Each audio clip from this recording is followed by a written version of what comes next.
So I thought, oh, I'll direct the non-existent sequel to this film that nobody remembers. So from that age, I knew what I wanted to do, but I just didn't really know, like, in terms of like style or voice or anything like that.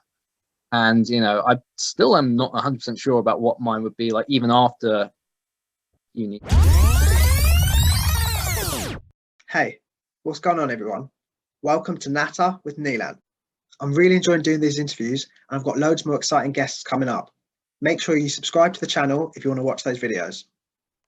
Today, I'm joined by Matthew Mulcahy, who's the former office runner of the BFI Film Fund. And here he is now. Matthew, welcome to the channel. Thank you very much for joining me. No worries. Thank you for having me here, man. You're very welcome. How are you? How have you been? Such a big question. How have I been? It's a bit weird because we're recording this on like the last day of my internship, which I've been doing for the last 4 months, which we'll probably get into in a little bit. And it's just been kind of a weird all-round feeling for me of it only just sinking in like within the last couple of days that, oh wow, this thing I've been doing for like 4 months is like nearly over. But and so then suddenly there's all the talk about like, what are you going to do next? And I've applied for lots of things. I'm just waiting nervously around my inbox trying to like hear back, as I'm sure loads of other people are now that there's new jobs cropping up everywhere. But other than that, I think I'm fine. I'd like to think I'm better than I was a year ago. I'm sure everyone's probably doing this weird thing I've been doing recently where I keep thinking back to things I was doing exactly a year ago today, because I feel like exactly a year ago was like the last bit when like society functioned normally. I was thinking back like the other day, and this is not meant to be like a flex or anything, but I was just thinking like, exactly a year ago today, I was, in Berlin for the Berlin Film Festival, and now I'm just reading about it on my phone. Kind of a weird, like, juxtaposition. Yeah. And, I was working in a completely different job back then for a company that I didn't particularly get on well with. And since then, I've been lucky enough to have this internship, which has been a company that I much prefer and, hopefully is much more beneficial to my career overall. I can't speak properly, overall.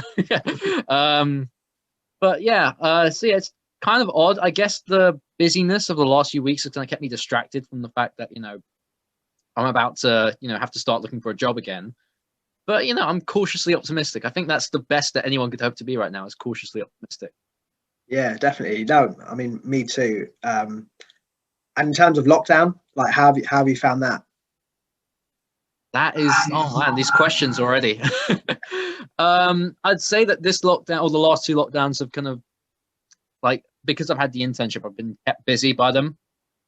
Whereas, the first time around, like I said, I was working at another job, so I didn't really know what was going to happen to me in that time. I don't think anyone did, to be honest. But it was just this sort of, that company, we basically like shut everything down a week before the whole country went into lockdown. And the way that they handled things like pre-furlough was just not great. And there was a lot of unnecessary like drama and anxiety amongst me and my colleagues, just in terms of like communication was just not there at all.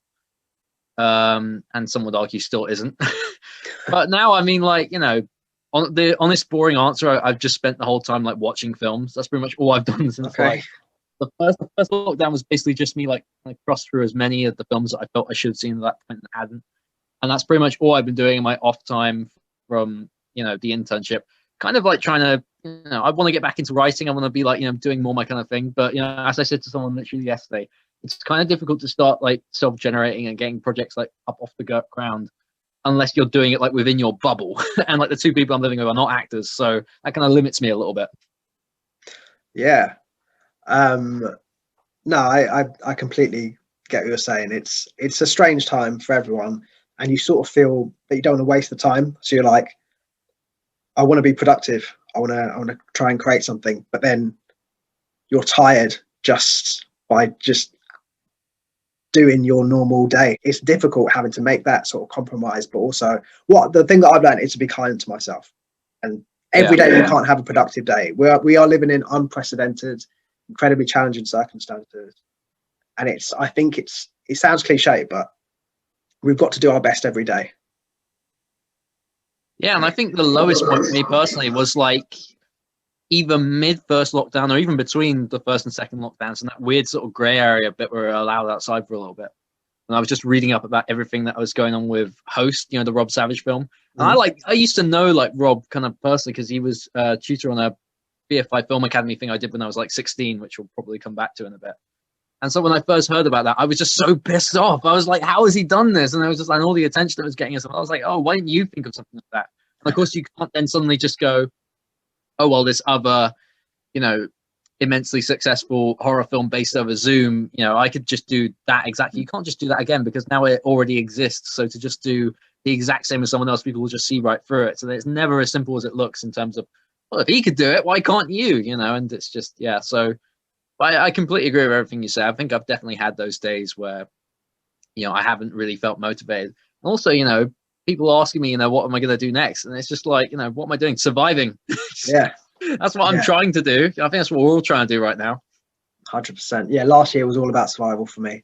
This year is hopefully about a little bit of elevation, a bit of progression, a bit of putting myself first.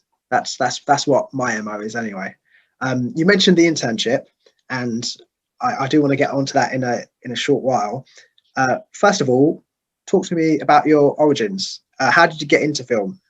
Have you always been a film fan? Did you go to uni? Well, I mean, the posters are kind of a clue for that. I don't know. Yeah, it's because like basically my dad is like a part-time film critic. He hasn't ever really made a living out of it. He just, you know, like when he was younger, he would write these, like he would go to press screenings and he'd write film reviews just to see them in newsprint. That's how far back we're going. That's cool. And then my mum is someone who just loves, you know, to watch films and then talk about them afterwards and talk about the scenes in particular that she really likes and why she thinks they're great.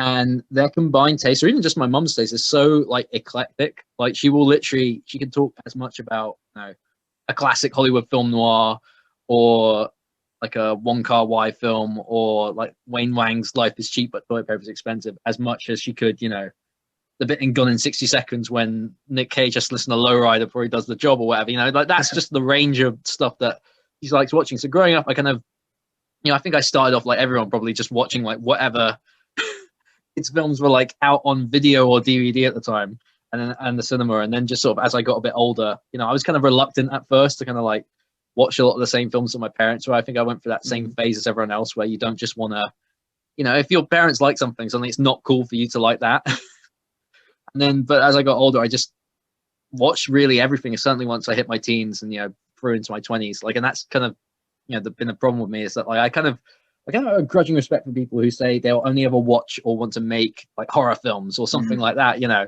that's all they'll do because then they'll just become an expert in that genre. Whereas with me, I'm so scatterbrained in terms of like the stuff I like. I'm sure the posters probably prove that it's just kind of like, you know, I can't pick one specific thing. I will literally just watch like anything. And if I think it's good, then it's good, you know. And in terms of uni, I went to the University of Gloucestershire, which is in Cheltenham in southwest England. I did film production there, of course. What else was I going to do? And it was interesting. I mean, I kind of had some reservations about the course just because, you know, this is around the time that suddenly lots of people online were talking about, do you need to go to film school and all this kind of stuff? And I mean, I always felt like weird calling it film school and not uni, mainly just because I think I went there more for uni than I think some people would go to a film school to try and learn about film. Because, you know, I was watching like a ridiculous number of films and I was working part-time as a teenager, like in a cinema. So, you know, it wasn't like, I mean, there were certainly things that I learned there that I'm grateful to have learned, you know, in terms of, we didn't do a lot of theory, but we did a little bit of that kind of stuff, which was interesting. But in my case, you know, I just wanted to go there to make films. And, you know, it's the usual beaten industry track, which is you make films and they get into festivals and then you get jobs as a director. I don't know. That's how I seemed. I mean, I'm not sure if I was like 100% taking film seriously when I was younger. I think, you know, I knew that because of the influences from like my family and, you know, just watching loads of things. So I don't think it's like a be all and end all. I think if you're looking in terms of what you want to do, in terms of getting into film, there are other ways of going about it as well. And I don't think that anyone should feel put off if they can't, you know, go to uni. And also if they go to uni and they don't have a great time, I don't mean like socially, but in terms of they don't come out of it with like a massive show reel and lots of shorts, because, you know, I did a lot of editing. I did some sound, you know, these are roles that, you know, I knew how to do, but like, that wasn't what I wanted to do professionally. And it is useful to, you know, pick up other practices that, you know, aren't related to what you want to do, just to learn more about the process. Maybe even become better as a director, I don't know. But yeah, I would just say, you know, if you come out of uni and you don't think that, you know, because I know for a fact my priorities were not in the right place all the time at uni. I think if anyone was like that, I'm immensely jealous of them. Because you're young and you're trying to like figure all this stuff out, and just I'd say don't be, like you said earlier, don't be too hard on yourself. It isn't be all and end all. Yeah, 100%. Well said. Thank you. So you have just finished up a stint as the office runner for the BFI's Film Fund. How was that? What kind of stuff were you doing? It was an office runner role. That's like the official job description. And I only found out about it because I did a film academy course when I was that same one with Rob Savage, like years ago when I was like a teenager. And so because they had me on record from that, I got offered the chance to apply and interview for this office runner position in the BFI Film Fund office. I don't know if people know the difference, but basically the BFI is an organization, it's run out of different places. So you have the South Bank, which is the cinema, which, has a lot of, its own events and also does some education stuff as well. And then the Film Fund, basically, it has all these different departments that handle everything from the development, production, and like distribution of films. Not always the same film. It's not like, a studio or anything. They kind of dip in and out of different projects through to things like, supporting cinemas now, obviously with the Culture Recovery Fund and, the preservation of like archive materials and stuff. And so the Film Fund is primarily based in this office in Stephen Street on Tottenham Court Road in central London. And I went there for an interview. I think it was August 2019. It was ages ago. Oh, wow. It's one of 2 times I've been to the office. The first time it was just like full to capacity, same as normal. And I had my interview. And then the next time I was there was in like November last year when I went in for my first official day of the internship. And like there were 3 of us in this completely empty office floor that the last time I'd been there, like, a year and a half before, had been like full of people, milling around doing things. So I had one day in the office in which my line manager had to basically explain everything that goes on there. And then everything else has been done from home ever since. So that was really interesting. It's mainly like an admin role to start off with. You handle like the general inquiries, email inbox and phone line. So people who literally like ring up or send messages over to you asking general questions about either the BFI or what the Film Fund does specifically. Usually if there's like a massive film fund like deadline coming up for like BFI network funding, you'll get a lot of like panicked emails or phone calls from people who want to double check that their application's in the right place, which is totally fair. We had a big kerfuffle over the fact that the deadline for one of the funds in November, I remember, was, I can't remember, was it 12 midday or 12 at midnight? And it was one or the other. And basically lots of people thought it was the other one. I remember that. So there was just like lots of confusion. And we had to like straighten out. I can't even remember. That's how confusing it was. I can't even remember what it actually was. So to start off with it, that it's like that. But, as with a lot of internships, I imagine it's as much about what you put into them as you get out of them. So, I try to sort of get in touch with people who I wanted to learn more about, and have one-on-one sessions and sit in on meetings and try and sort of, gather as much information as I could. Not writing it down, obviously, because some of it would be like confidential, but, and it's just still kind of surreal to me, even as I come to the end of it, of thinking, I've sat in meetings with, like executives who have credits on films that, I've previously had up on this wall here. That's still slightly surreal to me. It's not something that, working class, disabled kid, I thought, oh yeah, obviously I'm going to be on a Zoom call with these people and they're going to be like sending me lovely, letters when I'm, on my way out, or like parting gifts or whatever. It's kind of a bit surreal to me still that it's even happened.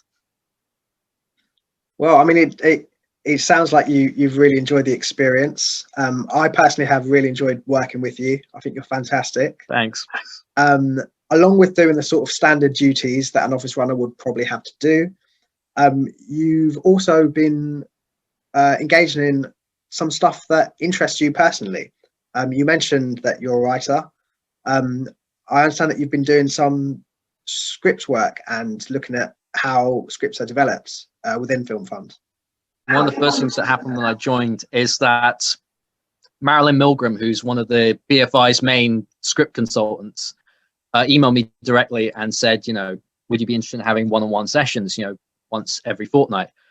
And I was like, yeah, of course. And I found out afterwards that Marilyn, has had a great career. She's set up pretty much the NFTS's, script editor course. It just didn't really exist before she came along, and she's had like all these years of experience. And we basically just had these like fortnightly sessions over Zoom in which she was basically taking the popular scripts and breaking them down. And it wasn't just like, because I had script lectures when I was at uni, but, you know, because of the fact that so much stuff is going on at the same time as uni, I can't really dig in much further than the 3 act structure. And I did feel a lot of the time it was just like kind of trying to drill it into us. Almost like when I was at school doing maths. I hated maths. I was terrible at maths at school. I'm probably the only autistic guy who actually is terrible at maths. If you like, if I was in, I don't know, like Goodwill, no, not Goodwill, A Beautiful Mind or something, I would be screwed. I would not know how to finish the algorithm or whatever.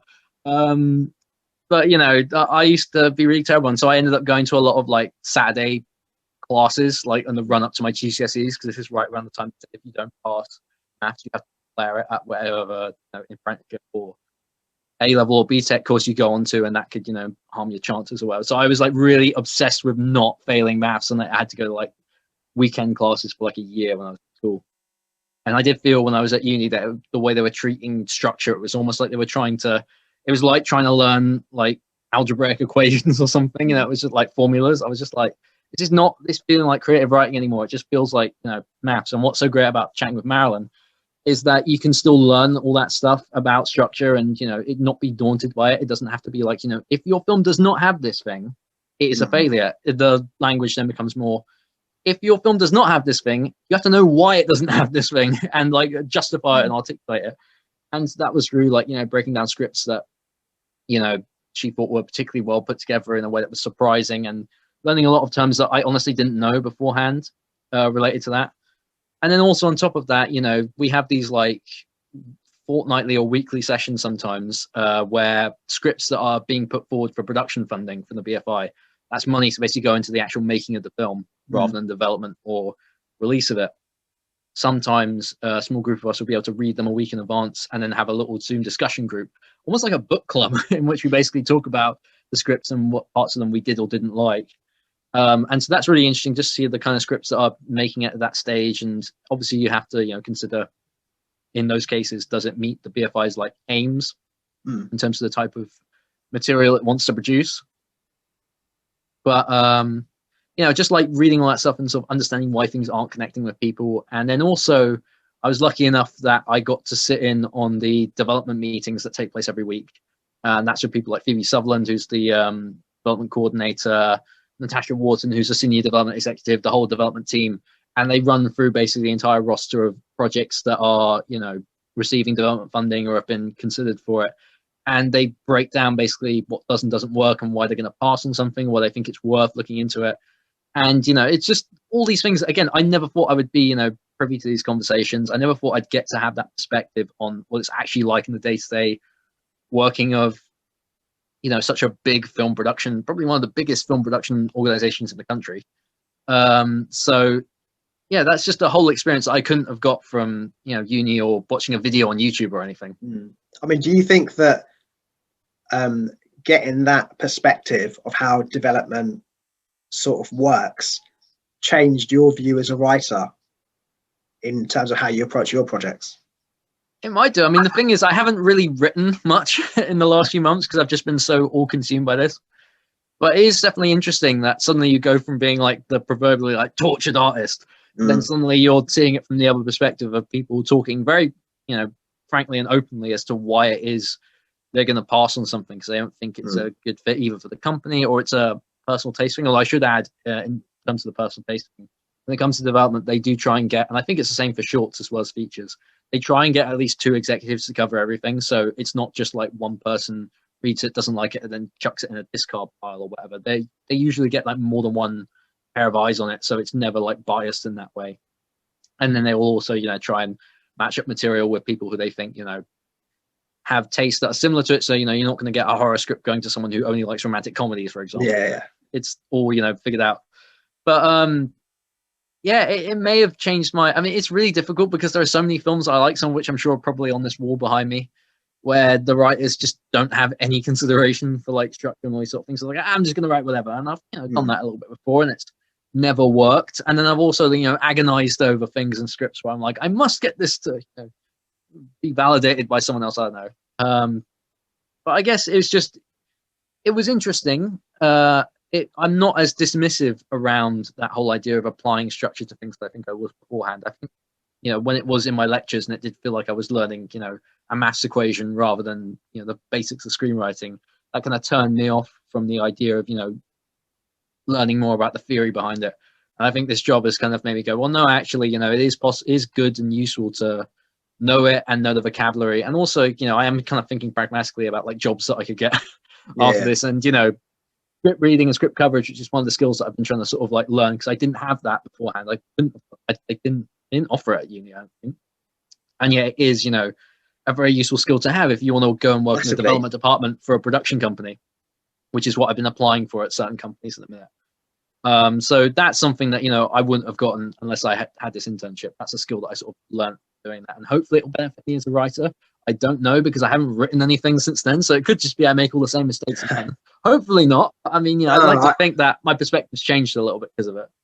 I think so. I think that when you do start writing again, you'll remember sitting in on certain meetings and maybe avoiding the mistakes that some writers have made, but also you've been privy to what does work and what is like acceptable, or what does excite readers, so whether you know or not yet how important being part of that is, I think you will feel that down the line. I think when you start writing, you'll remember certain things that you learned, or certain things that you heard. You're like, okay, no, actually I used to do it like this, but now I know that this is actually not the right way to do it, or a smarter way of doing it, or a way that sells the story better is to do it this way.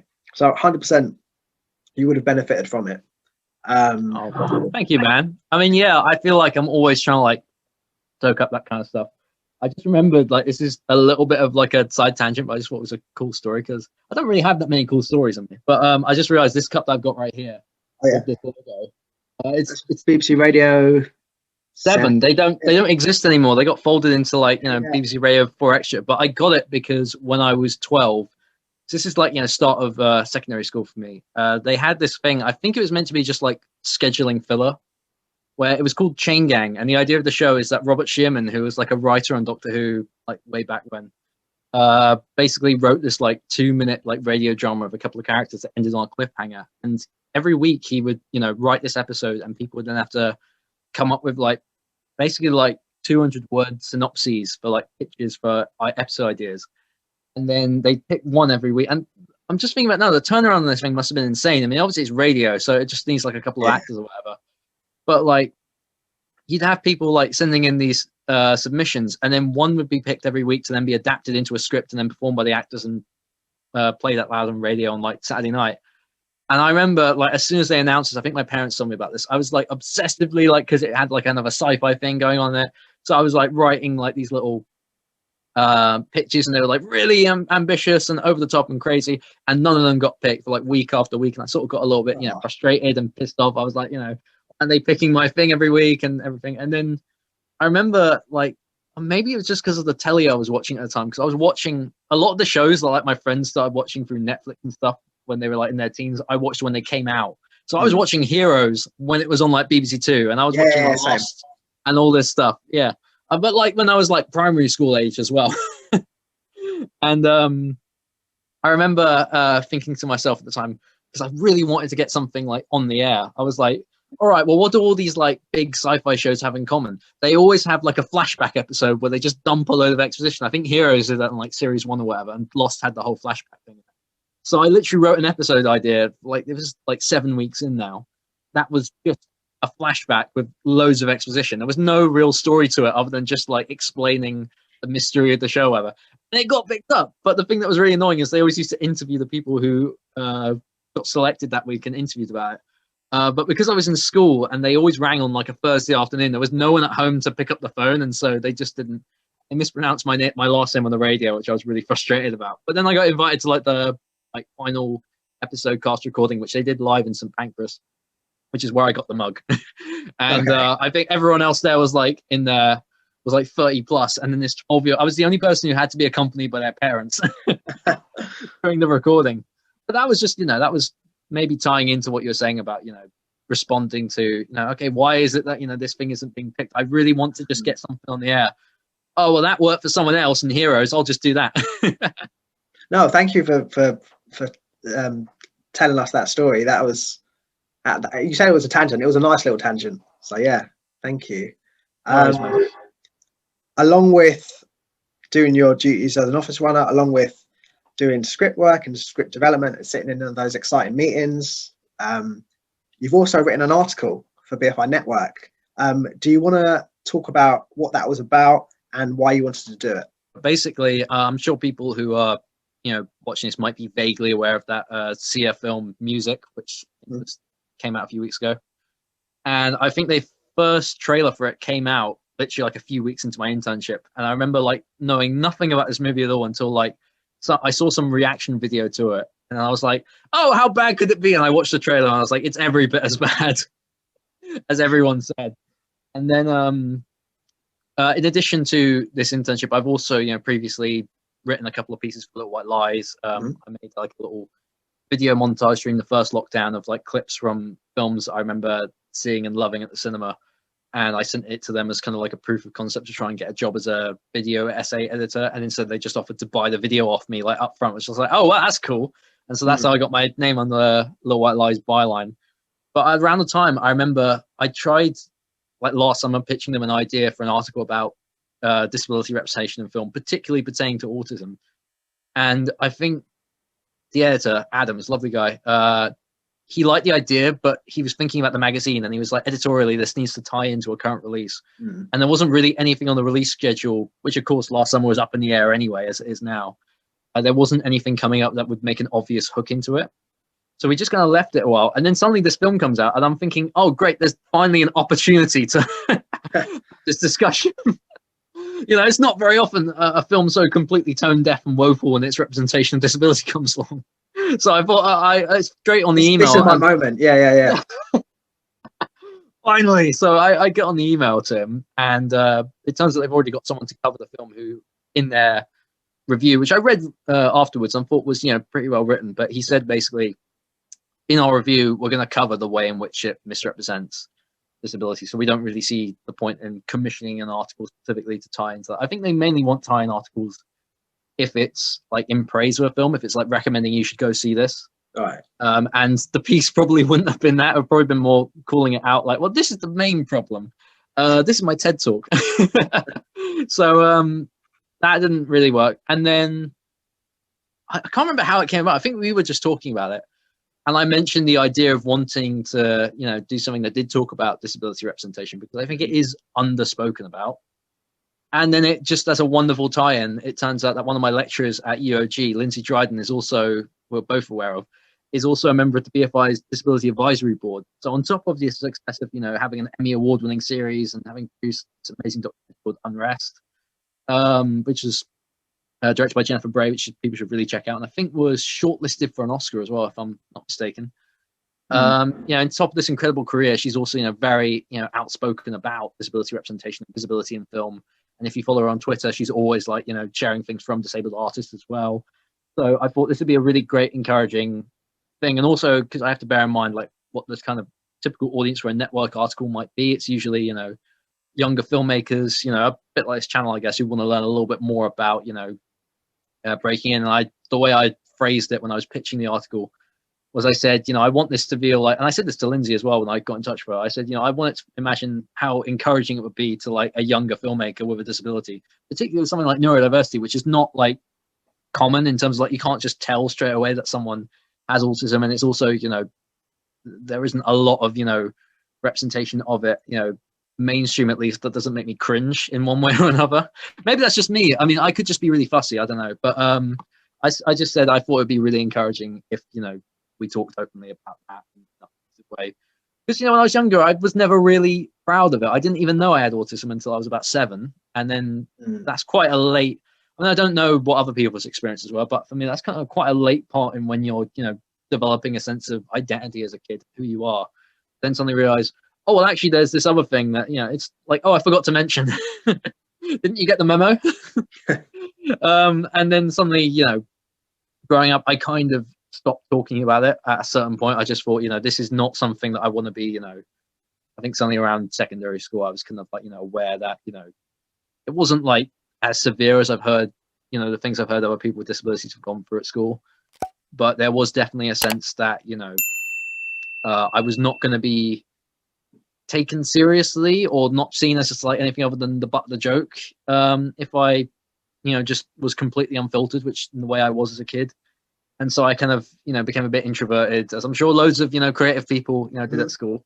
I became very introverted and, you know, had to sort of, you know, figure out, okay, you can't always be going 10 to the dozen saying everything that comes into your head. You have to kind of like, you have to kind of like keep some thoughts to yourself and stuff. It wasn't like, you know, it wasn't like I was, you know, being rude or, because that's one of the stereotypes is like, you know, people with autism just being callous and uncaring and saying rude things to people's faces. It wasn't that. It's just like something in class would make me think about of like 10 different things at once. And I'd want to explain this all to people. And once you get to like the third thing, they're like, Matt, this conversation's really boring.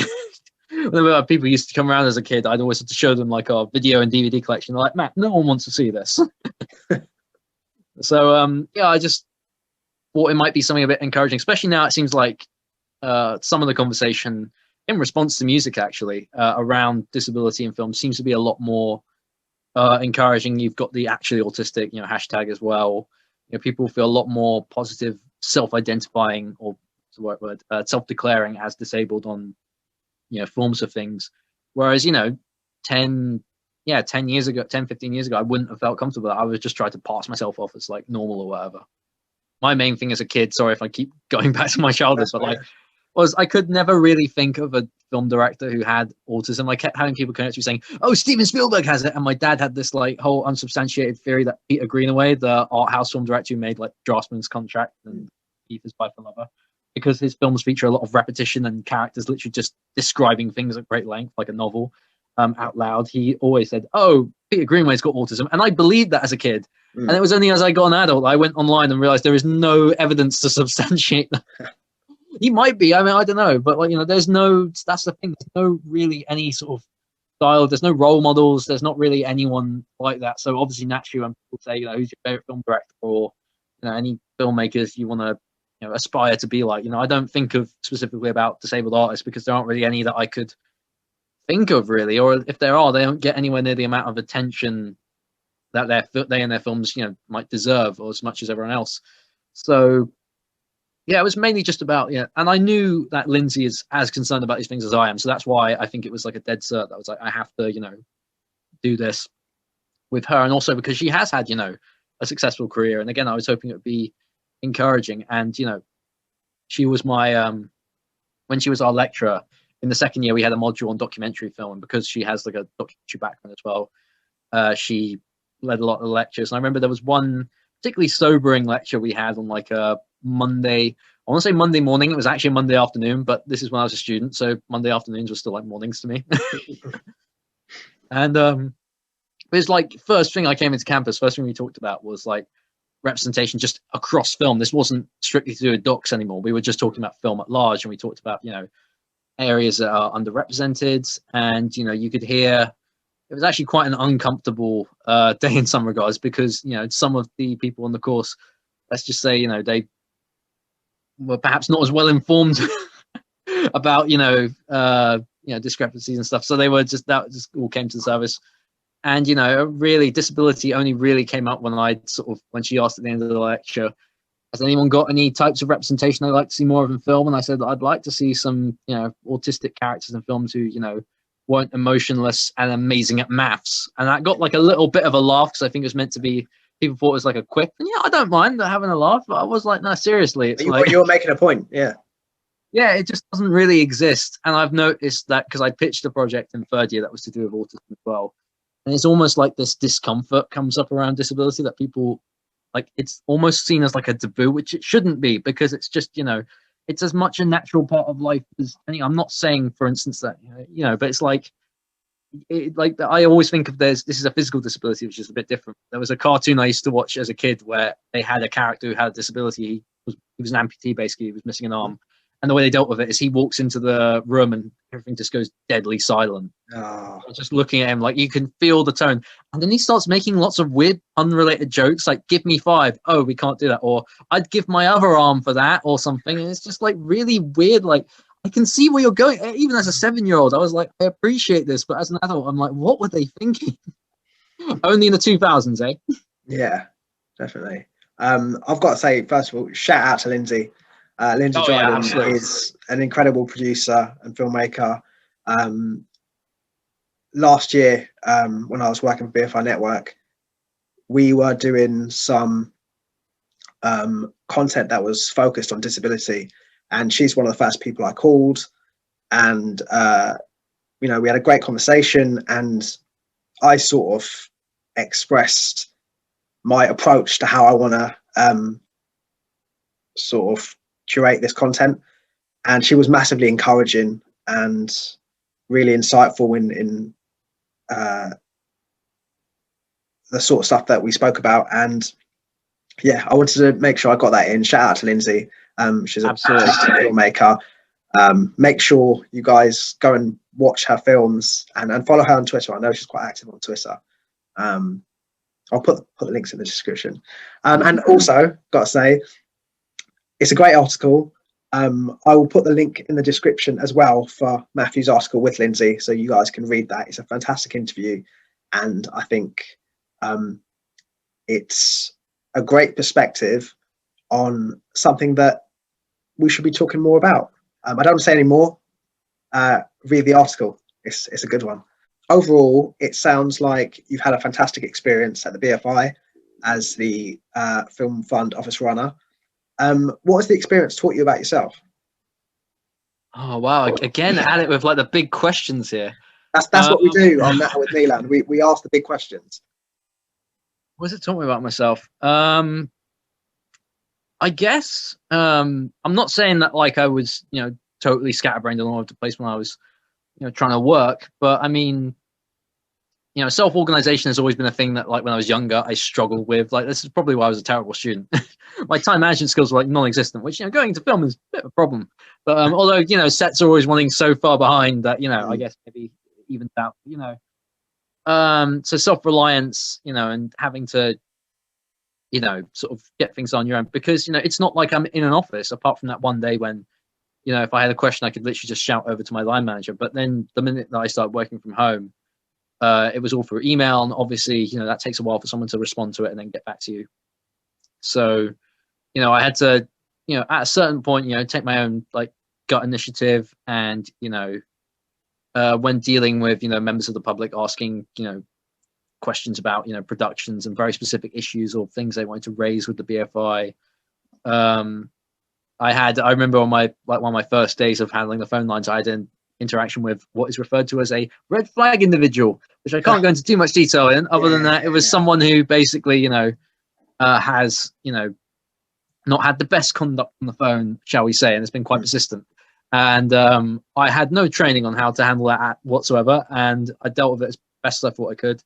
And then immediately afterwards, my line manager was like, "Oh, you did everything that you were meant to in that case." When I told him what happened, I was like, "Oh, wow, really?" Because I didn't even know you could have red flag individuals for ringing up the BFI. But yeah, so learning a lot, as you go and just taking your own initiative. And I think also the fact that it's an admin role means that a lot of it has just been me on my own, doing these things and then communicating with people. And I think only once did I make a mistake that had to actually be called out and rectified, which was to do with logging something in somewhere. One of the many like tasks I was helping out with. But on the whole, it was just like taking my own initiative and being like, okay, I have to just do this now, and I have to prioritize what order I do these things in, and what meetings and all that such. Otherwise, it's not going to get done, or it's not going to get done as well as it should be, and it needs more time for this certain thing. I feel like I'm rambling a little bit. No, sorry about that. No, not at all. It's all good stuff. Correct me if this isn't the case, but I think one thing that you might have learned is that you can do things that previously you thought you're not ready for, or you're maybe not good enough for. Like, I think that's one of the biggest lessons of this industry is it's a sort of, you do it and then afterwards you reflect, you look back and you're sort of like, oh yeah, actually I did overcome that challenge by using these skills or this experience, and at the time you don't really think about it, but as I said, once you look back, you're like, oh, actually I did do that. And our industry is so fast paced that you don't really get that moment of reflection. But I think that yeah, I think you've done a lot of things in your time at Film Fund that if I'd spoken to you beforehand and said you're going to do these things, you might have been a bit apprehensive or a bit, oh, I'm not sure about that, or I've never done that before, I don't even know what that is, or I've never even heard of that. Would you say that's the case? Yeah, I'd agree with that. I mean, obviously, I had no experience of like working in the development department of a, you know, and I wasn't like a part of the team or anything, but I was in all the meetings, and you know, I was playing catch up in terms of learning things about like coverage and about how the process works and all the different like areas of it. Yeah, I would say that actually. I agree with you. I mean, I said this to you before we started this interview a while ago, but you know, just over a year ago, I applied for a similar office runner role at Two Brothers, who are the production company that produced Fleabag. Offices, incidentally, right near the BFI's in Tottenham Court Road.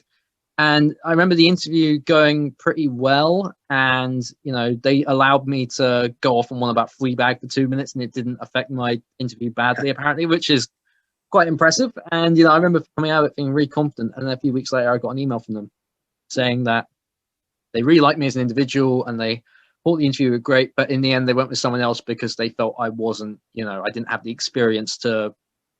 What's it they said? I think they said I wouldn't be best suited to an office working environment, which I remember just really stung me. I was like, oh, because all I'd had to speak about was, you know, running on friends' film shoots and stuff I'd done when I was at uni and working at the cinema. So obviously I just didn't have any like office experience. Whereas now if I went for a production office role or something as like a development assistant or whatever, I could say, well, look, I've worked at the BFI Film Fund. I mean, what more do you want? So I think how we should probably end this fantastic discussion I've really enjoyed is by asking sort of what's next for you. What are you planning on doing?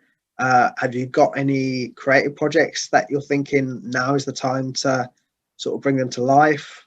Are there things that you'd like to do, both in a job sense and also a creative sense, that you want to try and make happen this year?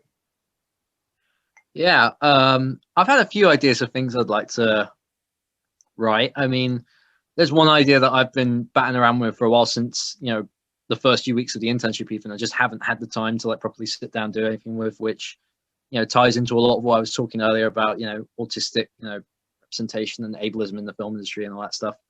I should probably have other ideas that don't just relate to that, because I don't want to pigeonhole myself as the guy who can only talk about my own experiences with autism and stuff. I should probably, like, you know, branch out. But, you know, I'd like to, you know, write and possibly even shoot a short, because, you know, I have directed a couple of shorts before, but they, you know, didn't turn out so well.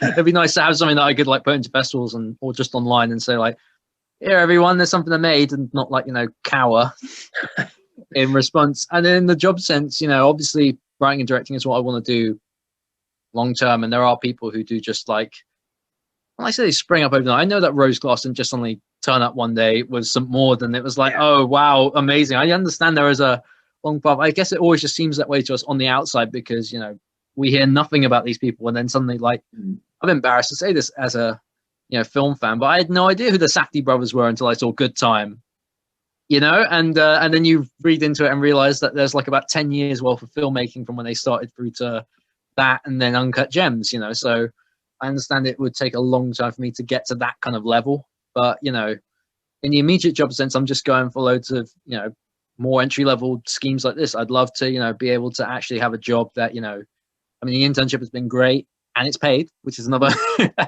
big, you know, plus. But, you know, I'd love to be able to, you know, have a job that I make a living out of, where I'm actually like working in film. I'm not just doing like customer service or hospitality or anything like that. I would like to be able to actually make a living out of doing what I want to do for the rest of my life, really. 100%. Well, you know what, Matt? I think you're going to get there. And I think whichever company does take you on, or whichever production you end up on, they're going to be very lucky, because you're an absolute asset. And yeah, like I said, I think you've got nothing to worry about. I think you're going to be absolutely fine.